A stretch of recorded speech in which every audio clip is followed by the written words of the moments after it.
In the small town where I grew up, there was an old house at the end of Elm Street that everyone avoided. It had been abandoned for years, its paint peeling and windows cracked, with a foreboding air that made even the bravest of us shudder. Rumours swirled about the place, stories of strange noises, ghostly apparitions, and an old TV in the cellar that would turn on by itself. One summer evening, my curiosity got the better of me. Armed with a flashlight and a sense of adventure, I decided to explore the old house. My friends tried to dissuade me, warning me of the dangers, but I was determined to uncover the truth behind the tales. I approached the house cautiously, the wooden porch creaking under my weight.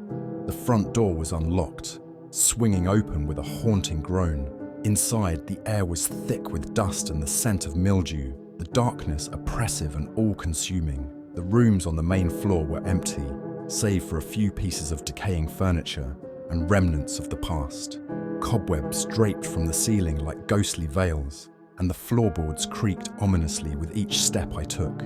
As I made my way through the house, I found the door leading to the cellar, a heavy, wooden door with rusty hinges that resisted my efforts to open it. With a grunt of effort, I managed to pry the door open, revealing a steep staircase descending into the inky blackness below. I hesitated for a moment, my heart pounding in my chest, before steeling myself and venturing down the stairs, the beam of my flashlight slicing through the darkness. The cellar was colder than the rest of the house, the air damp and heavy with the scent of earth and decay. My flashlight illuminated the space, revealing a jumble of old boxes, broken furniture, and forgotten relics of a bygone era.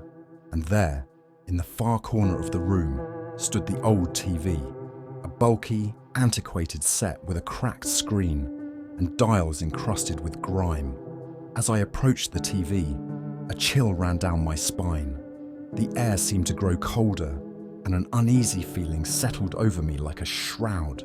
Despite the disrepair, the TV was plugged into the wall, the cord snaking across the floor like a lifeline to another world. I stared at the TV for a moment, my flashlight casting eerie shadows on its surface. Then, as if drawn by an unseen force, I reached out and turned one of the dials. The screen flickered to life with a burst of static, the room filling with the crackling sound of white noise. Suddenly, the static cleared, and an image appeared on the screen. A grainy, black and white picture of a family sitting in a living room. They were dressed in old-fashioned clothes, their faces expressionless and eyes hollow. The room they sat in looked eerily similar to the one above, as if the TV were showing a reflection of the house in its heyday. As I watched, the scene began to change. The family members started to move, their actions slow and deliberate. They turned their heads in unison, their empty eyes staring directly at me through the screen.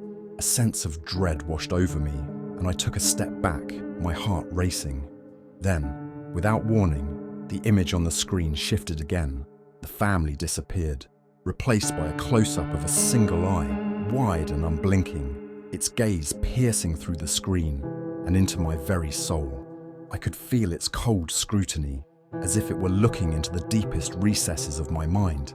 Panicked, I fumbled for the dials, trying to turn the TV off, but the controls were unresponsive. The eye remained fixed on the screen, its intensity growing with each passing second. The air around me seemed to hum with energy, and the cellar walls closed in, suffocating me with their oppressive presence. Desperation took hold, and I yanked the plug from the wall. The TV went dark, plunging the cellar into silence once more. I stood there, gasping for breath, my heart pounding in my ears. The eye was gone, but its memory lingered, an indelible mark on my psyche. I fled the cellar, scrambling up the stairs and out of the house, never looking back. The old TV in the cellar haunted my dreams for years to come, its unblinking eye a constant reminder of the darkness that lurks just beyond the edges of our understanding. To this day, the house at the end of Elm Street remains abandoned, its secrets buried in the shadows, and the old TV in the cellar stands as a testament to the unknown horrors that can be found in the most unexpected places, waiting to ensnare those who dare to seek them out.